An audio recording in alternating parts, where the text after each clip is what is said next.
Bonjour à tous et bienvenue dans Smart Tech. Alors en ouverture aujourd'hui, une première culturelle. Nous parlerons de l'adaptation d'un roman en série audio qui est délivré sur une plateforme en streaming.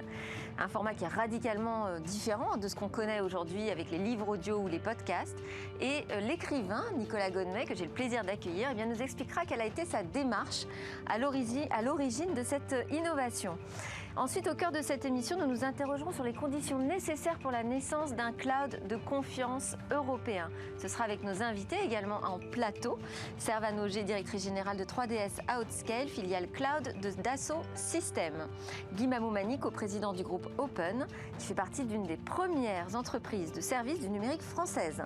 Stéphane Cléchat, cofondateur de Cléchat & Co, qui est une banque d'investissement privée européenne, notamment spécialisée dans les technologies. Et puis nous aurons également en visio avec nous Michel Paulin, le directeur général d'OVH Cloud. Avec nous autour de cette table, bientôt également, Victoire Sicora nous présentera sa sélection de news. Et puis on reviendra sur le piratage de Twitter et on parlera de gros muscles pour les robots. Voilà pour le programme. Mais avant toute chose, donc je voulais ouvrir cette émission avec une innovation dans le monde littéraire. Après les e-books, après les livres audio, voici la première adaptation d'un roman en mode audio à écouter en streaming. Alors quelques mots d'abord, je vais faire quelques mots, un petit pitch sur l'histoire de ce roman, La fin des idoles. Alors elle nous plonge dans les coulisses d'une chaîne de télévision qui produit à peu près ce qu'on peut imaginer de pire en matière de télé-réalité, qui joue avec la vie des gens en utilisant des ressorts de désir de célébrité très forts. Et puis il y a une jeune femme qui tente de renverser le système de l'intérieur en utilisant les neurosciences. Voilà pour le décor. Alors moi personnellement j'ai dévoré ce roman justement un peu comme une série télé. Nicolas Godmet, bonjour, merci d'être avec nous. Bonjour Delphine Sabatier. Donc cette satire, c'est une satire de la société médiatique, des médias sociaux également. Elle vous a valu le prix Jules Renard en 2019 pour le premier roman, c'était votre premier roman. Comment est-ce qu'on transforme cette écriture littéraire pour le papier en format série audio ? C'était une gageure. En fait, moi, j'ai écouté beaucoup de podcasts et je suis un grand amateur de séries audiovisuelles. Et je me suis rendu compte qu'il n'y avait absolument aucune adaptation de roman en série sonore, sauf les feuilletons dramatiques d'antan qu'on pouvait entendre sur la radio. Et du coup, je me suis dit, pourquoi pas adapter un roman en série audio, et pourquoi pas La fin des idoles. Et donc, la différence avec ce qu'on a aujourd'hui en podcast ou livre audio, c'est que ce n'est pas simplement une lecture du livre. En fait, il est joué. Exactement. Votre histoire est jouée, véritablement. Exactement. Donc, dans un livre audio, il n'y a rien qui est adapté aux médias sonores, puisqu'on conserve tout, notamment la narration. Moi, j'ai pris le parti pris inverse, donc je me suis vraiment inspiré de la série audiovisuelle, et donc c'est uniquement une continuité dialoguée, 12 comédiens qui jouent comme si c'était une série avec des images, sauf que là, il n'y a que le son et une musique immersive, et il n'y a plus du tout de narration, donc on est vraiment au cœur de l'histoire. Et c'est découpé en 7 épisodes de 10 minutes. 7 épisodes d'une dizaine de minutes, donc c'est extrêmement rythmé, et par exemple dans l'épisode 6, ça reproduit une manifestation, puisque ça parle de révolte, de révolution, donc ça c'était une gageure pour le studio, donc il y a vraiment des ambiances sonores très très variées au cours des épisodes. Et c'est donc quelque chose qu'on peut trouver sur la plateforme YouBooks uniquement pendant cet été, ça c'est une exclusivité sur cet été. Est-ce que vous l'avez construit ensemble ? Est-ce que vous avez travaillé dans votre coin et vous avez vendu ça à une plateforme de streaming ? Comment ça s'est passé ?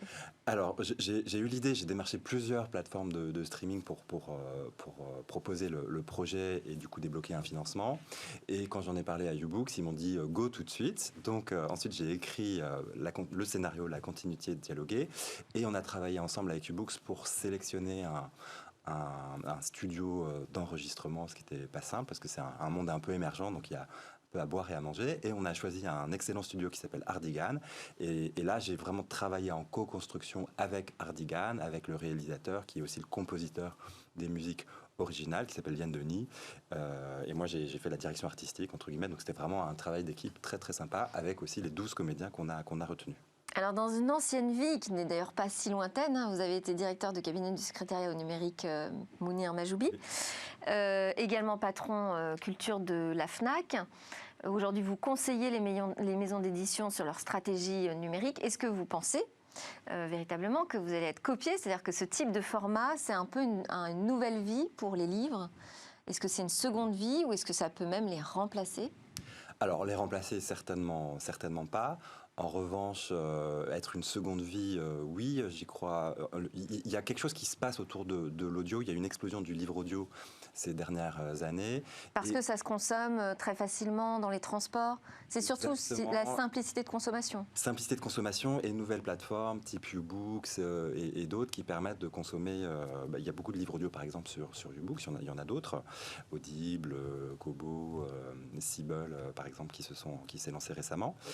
Donc il y a une facilité de consommation avec le smartphone. Et puis il y a l'explosion des podcasts aussi, donc qui est sur de l'audio aussi, mais dans un autre domaine. Et donc les maisons d'édition tâtonnent et ont lancé beaucoup de podcasts qui sont aujourd'hui plutôt des podcasts pour présenter leur rentrée littéraire ou faire quelques petites pastilles sur leurs auteurs. Donc là, c'est un croisement entre le livre audio et le podcast. Et oui, ça va peut-être faire des émules. Après, il faut savoir que le coût de production minute est assez élevé parce qu'il y a une excellente qualité de production. Vous verrez le public verra quand il écoutera. Donc il y a une question de modèle économique qui n'est pas encore qui est encore à affiner, mais en tout cas Ubooks a fait ce pari-là. Alors justement, si on parle du modèle économique, ça veut dire qu'on peut imaginer demain dans l'édition, on ait des formats de type Netflix, c'est-à-dire avec un abonnement qu'on paye tous les mois et un accès illimité à autant d'œuvres littéraires audio que l'on veut. Ça, c'est précisément le modèle de Ubooks depuis sa création. Et c'est un service qui s'enrichit chaque mois. C'est quelque chose auquel les éditeurs réfléchissent? Ils ne sont pas un peu réfractaires là-dessus? Ça dépend desquels. Il y a effectivement une interrogation par rapport à la place de la librairie qui est très importante en France. On a le réseau de librairies le plus dense d'Europe. Donc évidemment, il faut préserver tout ça. Mais par contre, des plateformes de lecture illimitée, c'est pas forcément tout en même temps, mais c'est plutôt une logique avec des sélections de livres qui vont tourner tous les mois, par exemple, et qui vont permettre de valoriser des catalogues ou de faire des avant-premières.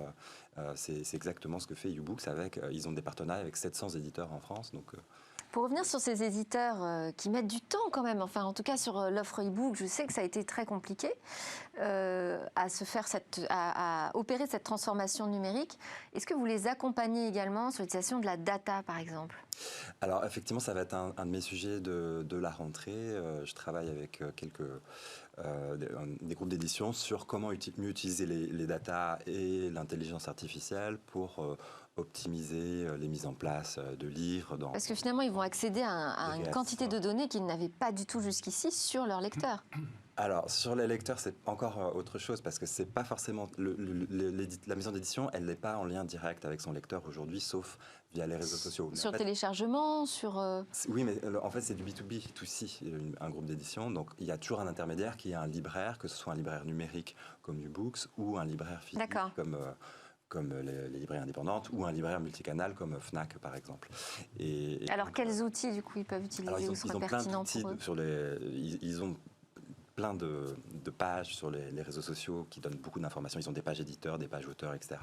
Ils font des investissements publicitaires via des régies, ce qui donne aussi beaucoup de data. Ils ont des données qui viennent de Google Analytics, par exemple, pour leur site web.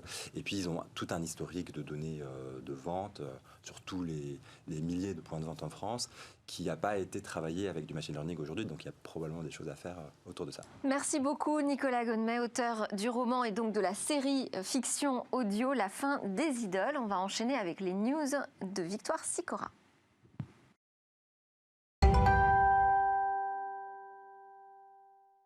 Bonjour Victoire Sicora, merci de nous avoir rejoints pour votre sélection de news. On démarre avec TikTok qui pourrait devenir américain. Un groupe d'investisseurs américains cherche en effet à racheter TikTok à son propriétaire chinois ByteDance, selon de nombreux médias américains, et notamment le Financial Times et The Information. Dans ce contexte de tension entre Washington et Pékin, ce rachat permettrait à TikTok d'éviter la censure de la Maison-Blanche. C'est énorme comme information. Et alors, elles en sont où les discussions ? Alors, General Atlantic et Sequoia Capital seraient actuellement en pleine négociation avec le Trésor américain. Côté news italienne, on a l'autorité italienne de la concurrence qui a les yeux rivés sur Apple et Amazon. Oui, car elle soupçonne en effet les deux géants du numérique de s'être mis d'accord pour exclure les petits revendeurs de produits Beats de la plateforme. L'autorité italienne met en avant les effets néfastes pour les entreprises de plus petite taille ainsi que pour les consommateurs. Il n'y a pas que l'Italie d'ailleurs qu'on a après Amazon et Apple. Et oui, les deux entreprises sont en effet concernées par plusieurs enquêtes pour pratiques anticoncurrentielles, notamment au niveau européen. Côté gamers, on a une nouvelle chaîne de jeux qui vient d'être créée pour la modique somme de 1 495 $. Oui, Logitech G, en collaboration avec Herman Miller, viennent de sortir le fauteuil de jeu M-Body, qui est censé rivaliser d'ergonomie. Le fauteuil est une référence en matière de répartition de la pression, d'alignement du corps et du soutien au mouvement. Bon, faut être passionné. Alors c'est officiel, Spotify vient de lancer les podcasts vidéo. À partir de maintenant, il est possible aux utilisateurs de Spotify de sélectionner une version vidéo des podcasts en complément de la version audio qui restera bien sûr prioritaire. Une innovation qui représente une opportunité commerciale pour les créateurs de podcasts qui pourront ajouter des publicités comme sur YouTube. Et quel podcast peut-on déjà trouver ? Alors du côté francophone, rien pour le moment, mais dans la version anglophone, on retrouve déjà The Morning Toast ou encore Book of Basketball 2.0. Côté science, Vénus serait une planète encore géologiquement active. Les couronnes à la surface de notre voisine Vénus témoignent d'une activité géologique encore récente. Ce sont 37 structures volcaniques qui ont déjà été repérées. Et comment on s'en est rendu compte ? Alors c'est en stimulant avec une version 3D que les astrophysiciens sont parvenus à localiser ces couronnes à la surface vénusienne. Les prochaines missions serviront à placer des instruments de mesure dans ces régions pour en savoir plus. Merci Victor. Alors je crois que nos invités avaient pas mal de news aussi à partager avec nous qui avaient retenu votre attention cette semaine. On peut commencer avec vous, Stéphane Cléchat. Oui, en particulier pour commencer à parler du thème qui va nous intéresser un peu plus tard. Au niveau des relations entre les Américains et les Chinois, il y a pas mal tous les jours un peu des informations sur ce thème. En particulier hier, la Maison-Blanche qui a demandé aux Chinois de fermer leur ambassade, leur consulat au Texas, qui va créer pas mal de remous au niveau politique entre les deux pays. Donc on a pas mal de thèmes d'espionnage qui est en cours. Donc il pose des questions de souveraineté des États. Guillaume Oumani, vous aviez... Tout ce qui concerne autour de la 5G, c'est quand même très intéressant ouais. Parce qu'on voit les réactions de certains hommes politiques sur leur vision du numérique auquel je suis très sensible, c'est-à-dire une vision très négative. Et on voit autour de la 5G, Huawei, l'affaire Huawei, l'espionnage, tout un environnement hostile au numérique qui m'inquiète beaucoup parce que nous sommes en retard, il faut le rappeler dans notre transformation à notre pays, pour les PME en particulier, et je crois, et notre administration, et je crois qu'il est très très important qu'on rééquilibre la vision du numérique et en particulier de l'outil 5G, même s'il ne faut pas être angélique. Très bien, on va voir tout ça, on va en discuter de l'avenir du numérique en France et au niveau européen avec notre débat sur le cloud de confiance.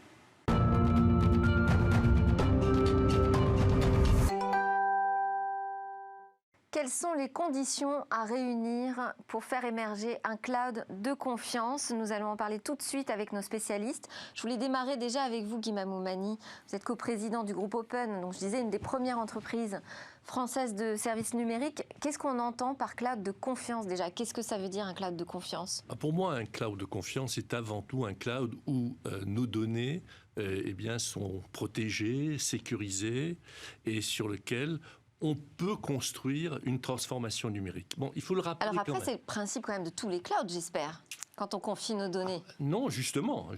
D'abord, vous pouvez avoir différents niveaux de confiance. Je veux dire que vous soyez, par exemple, avec un certain nombre d'informations que vous devez mettre à la disposition du public. Prenons par exemple la SNCF, les horaires des trains. Ça peut se mettre sur un cloud qui n'est pas forcément extrêmement sécurisé. Après, le nom de leurs clients, c'est autre chose. Donc il y a différents niveaux qu'il faut adapter. Et quand on parle de cloud de confiance, je crois que c'est très important parce que ça va être le socle de la transformation numérique de nos entreprises et de notre pays. Il est impossible d'imaginer que l'on fasse cette transformation si on ne se sent pas en sécurité. Je crois que ça, c'est nécessaire. Prenons par exemple des données de santé ou d'autres données qui sont cruciales pour l'individu, la personne, elle aura tendance à rejeter finalement la transformation, à avoir une certaine peur de cette transformation si on ne lui donne pas toute garantie sur la sécurisation. Il faut voir ce qu'on met derrière ce terme de confiance. Servan Auger, justement, vous êtes la directrice générale déléguée de 3DS Outscale, qui est la filiale cloud de Dassault Systèmes, et membre aussi fondateur du projet Gaia X. Alors Gaia X, est-ce que ça définit enfin les règles d'un cloud de confiance ?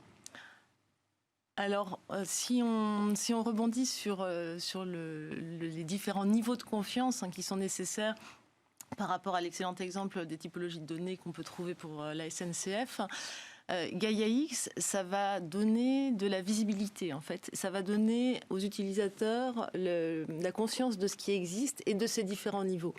Nous, typiquement, on est très, très attachés. L'idée maîtresse, c'est ça, c'est d'apporter de la transparence sur les différentes offres de cloud. Exactement. En fait, pas forcément uniquement européen, d'ailleurs. Pas forcément uniquement européen et pas forcément uniquement de confiance comme on l'entend. C'est-à-dire que nous, si on part dans une définition d'un cloud de confiance, on va être vraiment presque plus restrictif. C'est-à-dire que, on va dire, un cloud de confiance ou même d'hyper-confiance, comme on se targue de l'être chez 3DS à Outscale, c'est d'abord évidemment des compétences technologiques. Donc ça, c'est des certifications.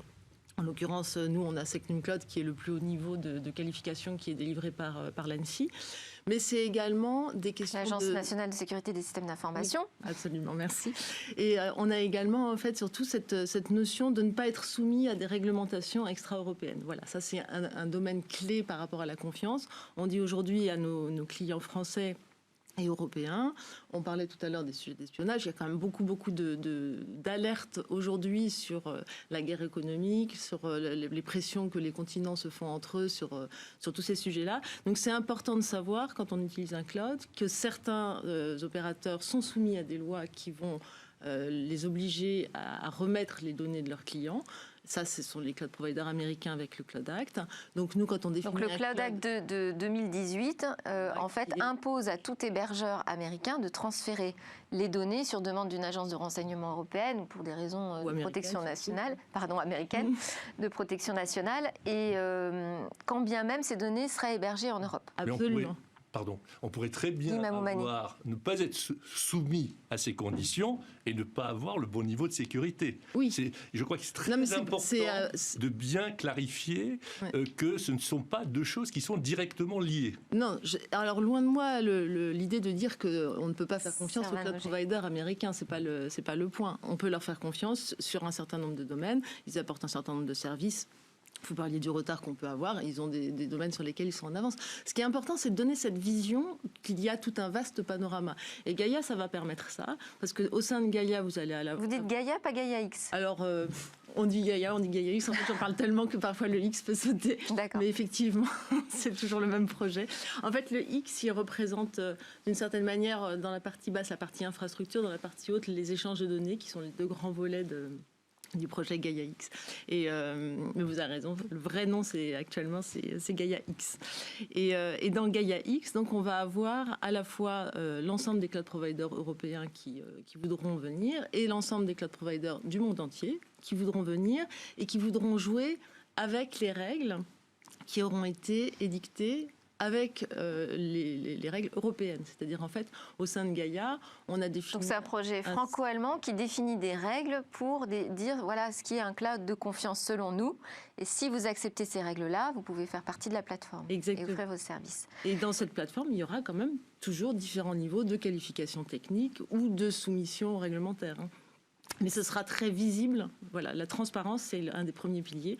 Donc les utilisateurs sauront à quel cloud provider ils auront affaire, quelles seront ces qualifications. On verra jusqu'à quel point, effectivement. Stéphane Cléchat, vous êtes cofondateur et dirigeant de la banque d'investissement européenne Cléchat & Co. Et vous avez récemment publié une étude, justement, sur le cloud souverain. Quels sont les premiers enseignements? Alors, on parle déjà au début de cette recherche des dimensions du marché. Je pense que c'est un point de départ qui est très important. On parle d'un marché qui est gigantesque. Alors, si on parle du cloud de la façon la plus vaste possible, selon une définition de Gartner, par exemple, qui inclut le SaaS, le IaaS, le PaaS, etc., on a un marché qui, en 2019... Donc, tout l'hébergement des données à distance, on va dire. Voilà, avec des applications jusqu'aux plateformes. On a un marché au niveau mondial qui vaut aux alentours de 220 milliards de dollars. C'est un marché qui est un très, très gros marché et qui est également un très gros marché en très forte croissance. Les estimations sur ce marché-là, les prochaines 4 années, c'est aux alentours de 12% par an. Donc, rares sont les marchés de ces dimensions avec des tels taux de croissance. À l'intérieur de ce marché, on peut également créer quelques segments. La partie IaaS en particulier, qui est la partie d'infrastructure, donc la partie qui nous intéresse plus particulièrement aujourd'hui, c'est la partie qui est en plus forte croissance à l'intérieur du cloud en général, qui devrait pratiquement doubler de taille dans les prochaines années. Donc ça aiguise les appétits. Exactement. Et je pense que ce qui est intéressant également toujours, pour donner un angle de compréhension supérieur à la situation dans laquelle on se trouve, c'est également de regarder ce qui se passe dans le domaine du M&A. Dans le domaine du M&A aujourd'hui, des fusions-acquisitions, excusez-moi. Merci. Quand on regarde les opérations de fusion-acquisition dans le monde des data centers, les data centers, entre janvier et avril 2020, on a vu plus d'opérations en volume que dans toute l'année 2019. Donc c'est un marché qui, malgré Covid, malgré la situation contingente du moment, c'est un marché qui est en très grand mouvement. Si maintenant on regarde de façon plus générale le marché du cloud, comme on l'a défini tout à l'heure, avec les applications, les infrastructures, etc., c'est un marché qui, au premier semestre 2020, a perdu, malgré le fusion-acquisition générale dans le monde, on fait moins 50% sur le premier semestre. La partie cloud, pendant la même période en 2020, n'a perdu que 15% en termes de dimension. Et donc, on est 15% en moins par rapport à l'année dernière. Malgré ça, on a des volumes qui sont toujours supérieurs aux années 2015, 2016, 2017 et 2018. Donc c'est un secteur ultra compétitif sur lequel il y a énormément de marchés à récupérer et donc où il faut être très prudent en la matière. Nous allons donner la parole au directeur général de OVH Cloud qui nous suit et nous écoute à distance. Bonjour Michel Paulin, merci d'être avec nous. Bonjour. Peut-être que vous avez déjà une réaction à ce que vous avez entendu en plateau ? Non, j'ai une réaction. Vraiment, je partage ce qui a été dit, c'est-à-dire que, et en particulier la notion de cloud de souverain. Pour moi, il y a deux choses importantes qu'il faut bien considérer. La première, c'est qu'il faut protéger les données. Et donc, c'est des enjeux qui sont parfois des enjeux techniques, mais c'est aussi des enjeux qui sont de plus en plus des enjeux légaux, voire même de réglementation.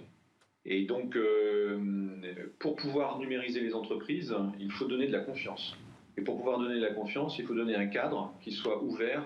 Alors nous, en plus, on insiste sur la réversibilité et la transparence, qui permet aux utilisateurs, aux entreprises, d'avoir la garantie que leurs données sont protégées techniquement et légalement. Et l'autre chose que je voudrais dire, c'est quand même que, d'une certaine façon, les données aujourd'hui, c'est un enjeu économique considérable. Ça a été indiqué là, les enjeux économiques sont énormes.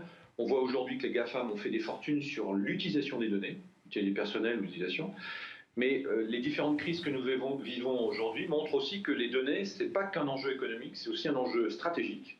On voit bien que les données sont utilisées par un certain nombre d'acteurs pour pouvoir prendre des positions économiques, voire même politiques. Et donc il y a un troisième aspect sur la valeur des données qui est la valeur éthique. Et on voit bien que tous les débats aujourd'hui qui ont émergé sur l'utilisation des données dans les scandales de Cambridge Analytica, sur l'utilisation pour essayer de fausser des élections, ou tout ce qui se passe, comme on l'a dit, sur les données de santé, on voit bien que ce sont des enjeux qui sont importants. Donc je pense que ça touche aujourd'hui à la fois les citoyens, les entreprises, les États, et il est important de comprendre que ces notions de protection de données, c'est le meilleur moyen de donner confiance que ces outils-là vont aller dans le bon sens. Alors, je rappelle que OVH Cloud fait également partie du projet Gaia X. Est-ce que c'était une démarche nécessaire ? Parce que finalement, on se retrouve dans une situation où l'Europe va édicter des règles, mais en même temps donner accès à tous les acteurs, y compris des acteurs chinois, américains, au marché européen. Aujourd'hui, le marché européen est un marché ouvert. Il est beaucoup plus ouvert dans le domaine du cloud que les autres marchés. C'est-à-dire que si on compare aujourd'hui l'accès au marché chinois des acteurs non chinois dans le cloud, l'accès, et nous savons, puisque nous avons une filiale aux États-Unis, d'accès du marché européen, des acteurs européens aux États-Unis, est plus complexe.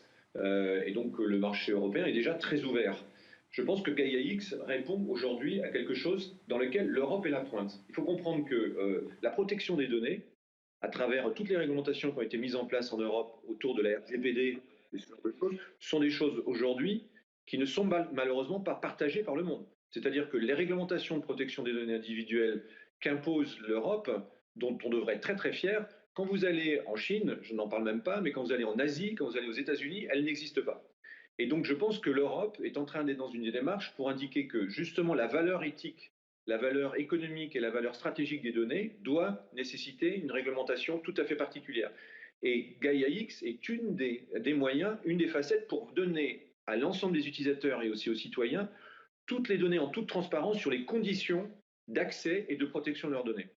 Je pense que c'est vraiment très important d'y participer et on sent bien que l'Europe est plutôt en avance sur ces jeux-là. On dit souvent que l'Europe est en retard. Moi, je m'oppose à ça. Je dis aujourd'hui que l'Europe a les compétences. La preuve, c'est qu'il y a des startups qui sont prises. Elle a les solutions et elle a aujourd'hui une vision sur la protection des données qui est nettement en avance par rapport aux autres régions. Dicter des règles suffit ou est-ce qu'il faudrait mettre en place très très vite d'autres mesures du côté des États européens pour faire vraiment émerger ce cloud de confiance selon vous, Michel Paulin? Je pense qu'il y a deux sujets. Il y a un sujet qui est plutôt le sujet qu'on vient d'évoquer autour de Gaia-X, de la transparence. Puis il y a un sujet qui est plutôt un sujet économique sur la filière et de savoir si aujourd'hui l'Europe peut garantir une forme de résilience de sa filière digitale et également une forme de souveraineté. On voit bien aujourd'hui que, je crois que c'est un chiffre qui est quasiment officiel, l'État allemand achète plus de 80% de l'ensemble de son infrastructure informatique à des éditeurs et à des fournisseurs d'infrastructures américains. On voit bien que ce n'est pas du tout aujourd'hui totalement symétrique. Il y a une déficience économique aujourd'hui de l'Europe. Et donc, on dit souvent que forcément, ça vient d'Asie ou des États-Unis. Moi, je pense au contraire qu'il faut qu'il y ait une décision politique, mais également économique, pour faire en sorte que la filière européenne, qui est très active, très compétente, bien, émerge. Et là, il y a des décisions qui sont à la fois politiques et économiques pour favoriser l'émergence. Parce qu'il ne faut pas avoir des illusions. Aujourd'hui, pourquoi les États-Unis ont une filière digitale extrêmement puissante? Pourquoi l'Asie, et en particulier la Chine, ont des filières extrêmement puissantes? C'est parce qu'elles ont créé des écosystèmes qui associent l'État, les entreprises, les universités, les centres de recherche, dans lesquels ces écosystèmes sont vertueux, avec la commande publique, la commande des grandes entreprises, puisque aux États-Unis, les grandes entreprises doivent prendre un certain nombre de leurs achats auprès des petites entreprises, qui permet l'émergence de ces acteurs, qui deviennent des acteurs mondiaux. En Europe, on n'a pas du tout cet écosystème, et je pense qu'il est important que l'Europe travaille. Gaia-X est un des moyens de le faire, mais il faut qu'il y en ait d'autres, et j'espère que l'Europe réagira, parce qu'il en va de sa souveraineté numérique, et comme était dit un des intervenants, c'est capital dans le futur, mais également c'est aussi l'avenir de nos emplois, l'avenir de nos taxes. Enfin, il y a énormément d'enjeux économiques, politiques et stratégiques qui sont autour du numérique. On dit souvent que le numérique, ça va être le pétrole de demain. Ce serait dommage que l'Europe ne s'organise pas pour faire en sorte alors qu'elle a tous les ingrédients pour rivaliser avec les grands acteurs, elle ne soit pas capable de le faire. Donc ça veut dire que les acteurs européens, français, seuls, privés, ne peuvent pas y arriver. Il faut créer vraiment une coalition pour faire face. Guy Mamou-Mani, vous êtes coprésident du groupe Open, mais surtout vous avez écrit un livre qui m'a frappé. Vous écrivez « L'apocalypse numérique n'aura pas lieu ». C'est quoi? C'est de l'optimisme, du volontariat? Exactement, c'est tout à fait ça. C'est-à-dire que c'est une façon d'appréhender... Pour autant, vous voyez qu'il y a des dangers. Absolument. D'ailleurs, j'insiste souvent pour dire que dans mon livre, je suis très positif, très volontaire, comme vous dites, mais pas angélique, puisque, en effet, il faut absolument être attentif à tout ce que vient de dire Michel Paulin, que je partage, sauf un point sur lequel je vais revenir. C'est-à-dire que, par exemple, vous savez, en général, on dit les Américains inventent, les Asiatiques copient, les Européens réglementent. Hein, c'est le proverbe un peu. Mais en ce qui concerne le RGPD, je suis tout à fait d'accord. Le règlement européen sur la protection des données. Ce règlement, c'est vraiment, pour moi, un progrès. Et je reviens à ce qu'on a dit d'ailleurs tout à l'heure dans les actualités, parce que je suis convaincu qu'il n'y aura pas, justement, de transformation numérique s'il n'y a pas un cadre de confiance. Plus généralement, d'ailleurs, le cloud et pour bien d'autres choses. Donc il faut absolument, et les données étant centrales, il faut absolument avoir une vision positive des choses, mais pas angélique, pour justement rassurer nos mais ça, concitoyens dans cette transformation. l'Europe, effectivement, est plutôt coutumière de créer des barrières de protection protection réglementaire. Alors, je voulais vous faire aussi réagir sur le Privacy Shield. Donc, on avait ce bouclier qui était censé remplacer le Safe Harbor, je crois. Oui, tout à fait. Et puis là, paf, coup de théâtre, on a la Cour de justice européenne qui l'invalide. Oui, écoutez, moi je l'ai vécu, déjà la transformation du Safe Harbor dans Privacy Shield, quand j'étais président du Syntec numérique. Et bien sûr, on a la sensation qu'il faut absolument protéger nos données. Vous savez, on n'y arrive pas, on ne sait pas faire. Attention, si faire ça nous empêche de faire du business, c'est sûr que la sécurité absolue, c'est de ne rien faire. Donc il faut absolument trouver un équilibre entre cette protection qui est parfaitement légitime et puis les échanges qui sont absolument nécessaires. Et je me rappelle, j'avais des petits adhérents, tout simplement des petits éditeurs, par exemple, de logiciels, qui disaient « Mais comment je vais faire pour travailler avec mes clients américains si on ne me donne pas une solution de transfert des données ?» Donc, il y a vraiment un enjeu d'équilibre à trouver qui est très important entre, justement, cette sécurité qui est nécessaire, je le répète, et puis une certaine liberté de pouvoir faire des échanges. Servane Ogier, justement, quel rôle vous pouvez jouer, vous, 3DS Outscale, dans le projet Gaia-X, dans lequel peuvent s'inscrire finalement donc, tous les acteurs du cloud au monde. Comment vous tirez votre épingle du jeu ? Juste pour rebondir en tant qu'acteur français, Guy Manoumani sur le Privacy Shield, en fait, derrière, le message important, c'est quand même de dire en Europe, on veut que les données soient protégées davantage que ce qui était proposé actuellement.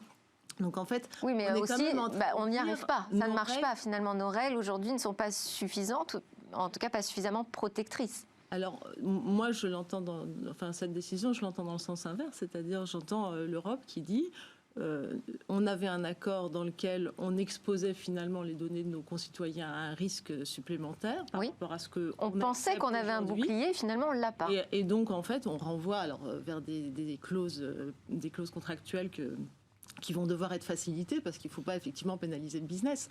Mais le message qui est envoyé, c'est on continue à protéger très très fort les concitoyens. Donc c'est quand même plutôt... Enfin, le message, c'est on n'a pas encore trouvé la meilleure façon de le faire, c'est ça, moi que je. Mais bon, on va pas débattre là-dessus, mais ça dépend de l'interprétation. Comment vous, en tant qu'acteur français dans ce projet Gaia-X qui est donc ouvert, qui veut instaurer des règles de transparence, mais qui est ouvert sur le monde, comment vous pouvez avoir un rôle prédominant? Alors, le principe... Vous et les autres acteurs français, d'ailleurs. C'est qu'effectivement, donc, nous et les autres acteurs français, les acteurs européens, on détermine quelles sont les règles qui vont permettre la transparence, l'interopérabilité, la réversibilité, créer ces conditions de confiance, en fait, au sein de Gaia-X pour créer cette fédération de cloud providers. Et derrière, en fait, ce que ça va permettre, ça va mettre en lumière, je le disais vis-à-vis des clients, l'ensemble des offres qui existent. Aujourd'hui, il y a plus de 70% des données européennes stockées dans le cloud qui sont sur les cloud providers américains. Ça vous confirmez, Stéphane Cléchat, sur ces chiffres d'études de marché? Donc on a une toute petite part de marché aujourd'hui. On a une toute petite part de marché. Mais la bonne nouvelle derrière, c'est qu'il y a plus de 95% des entreprises européennes qui sont encore dans des mouvements pour aller vers le cloud. Donc en fait, vous l'indiquiez tout à l'heure, le marché qui reste à prendre est immense. Donc on peut effectivement se dire qu'on a du retard, mais on peut surtout, et c'est ce que veut faire Gaia-X, se donner les moyens de le rattraper. Et l'idée, c'est comment vous différenciez? Alors l'idée, c'est que dans Gaia-X, vous allez avoir l'ensemble des cloud providers qui voudront donc apporter ces garanties de confiance et d'interopérabilité qui vont être exposées à terme, à jeu égal. Et donc une société européenne qui aujourd'hui se dit moi j'ai un projet cloud et qui se dit tiens, avec qui est-ce que je peux travailler, va voir ce qu'elle ne voit aujourd'hui pas suffisamment bien, que pour quand elle fait sa recherche dans le moteur en disant voilà, j'ai besoin d'un cloud provider qui va être basé en France ou en Allemagne, qui va m'apporter telle typologie de service et qui va m'apporter telle certification. Alors, qu'est-ce qu'elle va voir de différent? Eh bien, elle va voir que finalement, pour faire la plupart de ces services de compute, donc pour faire ces calculs, pour aller chercher des services de cloud, donc c'est-à-dire des ressources mutualisées disponibles à la demande, eh bien, elle va voir qu'il n'y a pas du tout que les Américains et qu'elle peut avoir le même niveau de qualité de service, le même niveau de prix, le même niveau d'engagement, avec en plus une sécurité de la donnée qui est supérieure en allant chercher des cloud providers comme 3DS Outscale ou comme les autres cloud providers européens.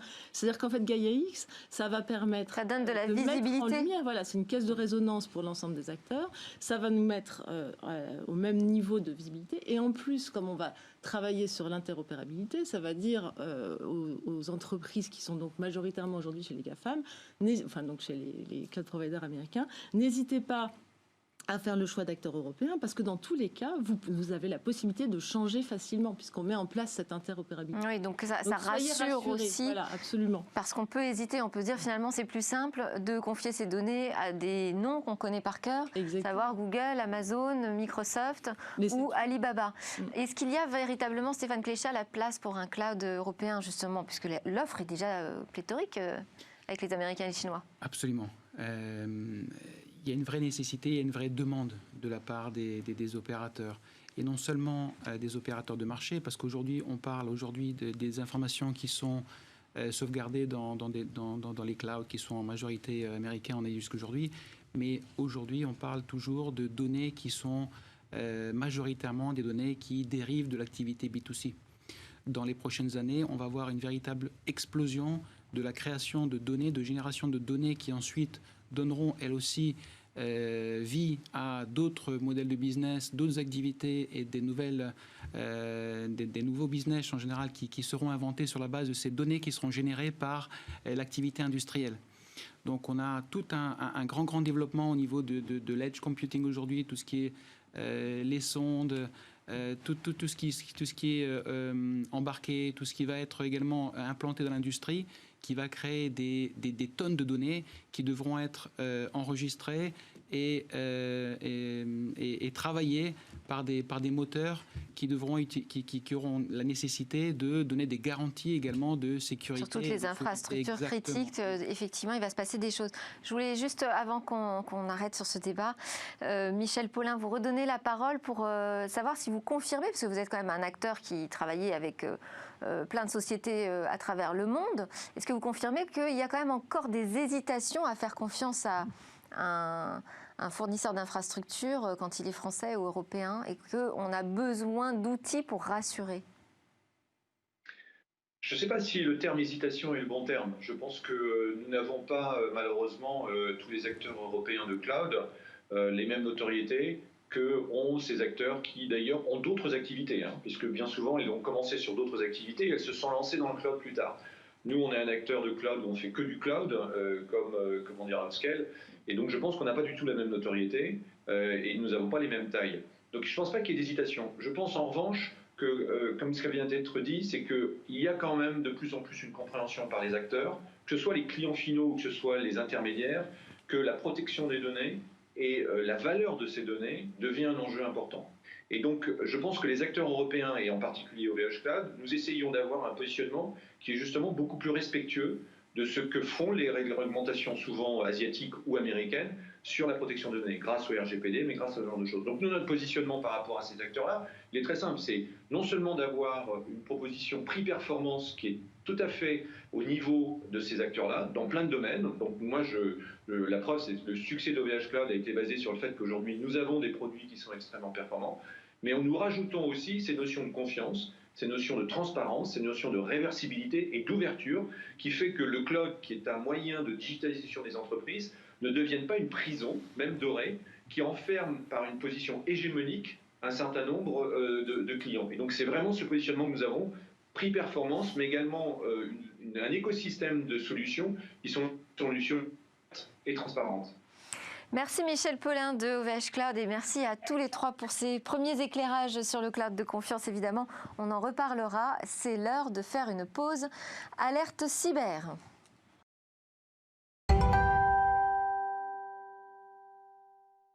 Nous sommes de retour sur le plateau de Smart Tech. Servan Ogier de 3DS Outscale, Guy Mamoumani du groupe Open, Stéphane Cléchat de Cléchat & Co sont toujours avec nous et nous sommes connectés cette fois avec le Québec et notre expert qui veille jour et nuit sur le cyberespace, le directeur du pôle cyberintelligence de 8Brains. Bonjour Damien Bancal.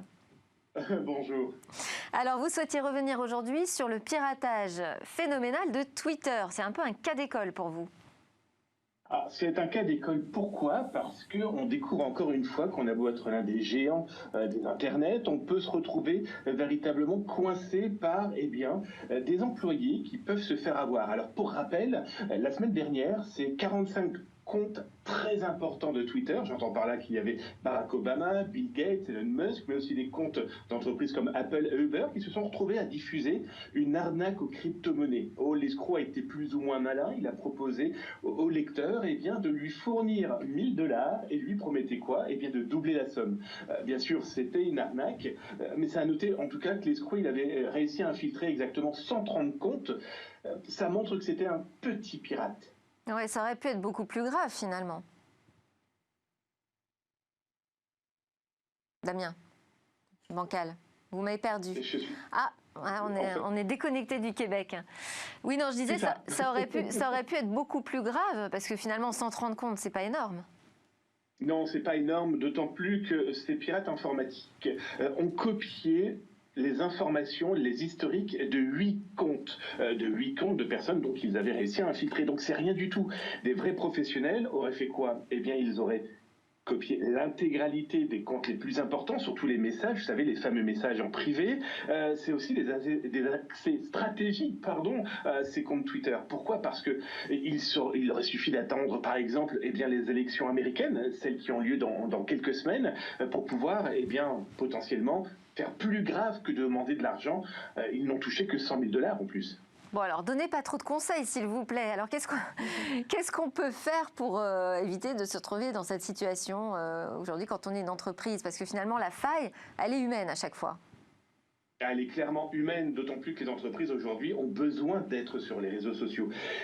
D'entrée de jeu, créez-vous une adresse mail dédiée à votre compte, ce qui veut dire que je n'utilise pas le même mail partout. Ça me permettra de repérer éventuellement si un pirate ou quelqu'un a pu y avoir accès. Ensuite, par pitié, utilisez la double authentification, cette fameuse double clé. Quand vous utilisez votre mot de passe, il y a cette deuxième clé.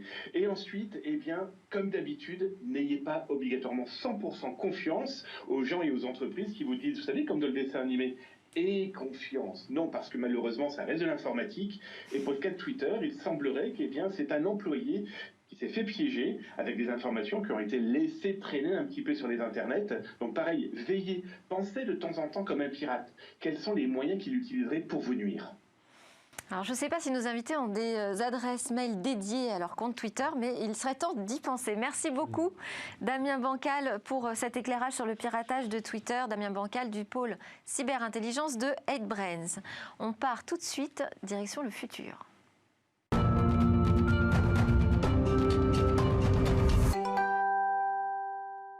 Et demain, que nous préparent les chercheurs et les ingénieurs dans leurs labos? Alors, parmi les trouvailles et les casse-têtes de ceux qui fabriquent le futur, je vous propose de découvrir les robots collaboratifs dotés de gros muscles. Alors, celui qui en parle le mieux est son inventeur, Nicolas Delucy. Bonjour Nicolas Delucy. Vous êtes le créateur de Push4M. Et à l'origine, surtout, vous êtes un kinésithérapeute. Et c'est en étudiant le fonctionnement du muscle humain que vous avez eu l'idée de créer un nouveau type de bras robotisé, n'est-ce pas? Tout à fait. Je suis kinésithérapeute et j'ai fait des études de génie civil. Et la conjonction des deux éléments m'a permis de revoir comment fonctionnait le muscle et d'en sortir un mécanisme aujourd'hui imprimable directement en impression 3D. Alors, quelle est la difficulté de reproduire ce muscle? Parce que vous êtes en plein dans ces travaux là, de recherche, de dépôt de brevets. Alors, nous avons fait 5 ans de développement et de recherche pour poser la théorie et la concevoir avec les meilleurs outils informatiques de l'IA, et ensuite pouvoir le fabriquer. Ce sont 650 pièces qui vont bouger les unes avec les autres, qui vont reproduire un muscle, et pour ça, il faut pouvoir le fabriquer, et l'impression 3D directement montée nous a permis de le faire. Aujourd'hui, nous pouvons fabriquer les muscles suivant des tailles et des formes différentes, en petite ou en grande série, partout dans le monde, grâce à notre partenaire AirPro Group. Et 650 pièces, c'est-à-dire, c'est peu importe justement la taille du bras articulé que vous créez, c'est la base du muscle? C'est la base du muscle. C'est-à-dire que ce sont des... Voilà, je vais vous montrer un élément qui compose le muscle. Ce sont des pièces qui bougent les unes avec les autres. Ça fait un mécanisme monté, très solide, et qui va permettre de pousser de pousser sur le muscle. On va faire la poussée du muscle, comme voilà, ce que vous voyez actuellement. Ce sont des éléments les uns à côté des autres qui, par une seule motorisation, vont produire une multitude de points de poussée. Ça veut dire que c'est un bras robotisé, parce que l'image qu'on a aujourd'hui sur les chaînes industrielles, ce sont plutôt des bras très rigides. Là, ça veut dire qu'on a quelque chose de souple, de flexible. Voilà, ça va être un muscle, et les premiers prototypes que nous fabriquons le démontrent, qui a une souplesse d'utilisation, mais surtout qui est capable de générer un énorme effort, mais aussi de récupérer beaucoup d'efforts. C'est-à-dire que si je montais un objet dans une étagère et que l'étagère me tombe dessus, mes muscles sont capables de tenir cette étagère et ensuite de le redescendre tout doucement. Et quel impact vous imaginez de votre innovation? Qu'est-ce que ça va transformer? Est-ce que justement vous voyez des applications sur des chaînes de montage industrielles où il y a des choses lourdes à porter? Qu'est-ce que ça va changer votre muscle artificiel? Alors, notre muscle ne vient pas à l'encontre de ce qui existe déjà, mais vient s'ajouter à ce qui existe pour aller chercher les tâches qui jusqu'à présent n'ont pas trouvé de robotisation. Je vais vous prendre un exemple. Le maçon qui va lever sa pierre et la poser, son savoir-faire, c'est de savoir la poser, c'est pas de savoir la lever. Et cette tâche de lever, aujourd'hui, la robotisation n'arrive pas à mettre en face un auxiliaire pas trop cher et surtout efficace. Et notre système va permettre de proposer ça. Vous avez aussi les tâches de picking. Le picking est aujourd'hui une tâche qui est rébarbative. Piquer des ordures, c'est pas très agréable. Savoir choisir les ordures qu'on doit récupérer, ça, c'est le savoir-faire. Savoir les prendre n'est pas un savoir-faire utile. C'est un trouble musculo-squelettique potentiel pour l'opérateur. On va essayer de soulager ce trouble musculo-squelettique en interposant un bras qui va faire exactement ce que fait l'homme, mais le fera à sa place. Vous avez une réaction en plateau? Ça vous intrigue, cette histoire de nouveaux muscles? Moi, je suis vraiment enthousiaste. Guy Mamomani. Vous avez bien voulu parler de mon livre tout à l'heure, dans lequel j'explique que, contrairement aux idées reçues, la robotisation, au contraire de supprimer des emplois, puisqu'il le fait quand même, en crée beaucoup plus, et que dans les pays les plus robotisés, on trouvait le moins de chômage. Et je suis convaincu que ce type d'innovation va au contraire améliorer les performances et la productivité, et donc ça va dans vraiment un très bon sens. Alors j'ai juste un petit point de curiosité. Allez-y. Hein, est-ce que ce muscle finalement synthétique pourrait être implanté chez un homme? À terme, puisque je suis kinésithérapeute et à terme, mon travail vous avez répondu comme à terme, au oui. départ dans cette idée-là. Oui, mais j'imagine. Pour arriver à l'implanter chez l'homme, il va falloir encore un peu de recherche et développement pour le miniaturiser et le rendre accessible. Aujourd'hui, nous sommes fixés sur des machines extérieures, des oxybots, c'est-à-dire des auxiliaires de vie, c'est-à-dire des auxiliaires qui vont aider l'homme à faire sa tâche pour le soulager des troubles musculo-squelettiques, ce qui est déjà un très gros progrès au niveau de la santé de l'homme. Mais il est bien évident qu'à terme, nous cherchons aussi à aider les gens handicapés qui auraient une perte musculaire. Une forme d'exosquelette, mais pour l'instant, on parle de robots collaboratifs plutôt. Merci beaucoup, Nicolas Delucy de Push4M, pour cette invention. Merci à tous, et merci à tous de nous avoir suivis également. C'est presque la fin de cette émission. À suivre le Lab Startup avec 4 jeunes pousses innovantes. Et puis nous, on se retrouve dès demain pour de nouvelles discussions sur la tech.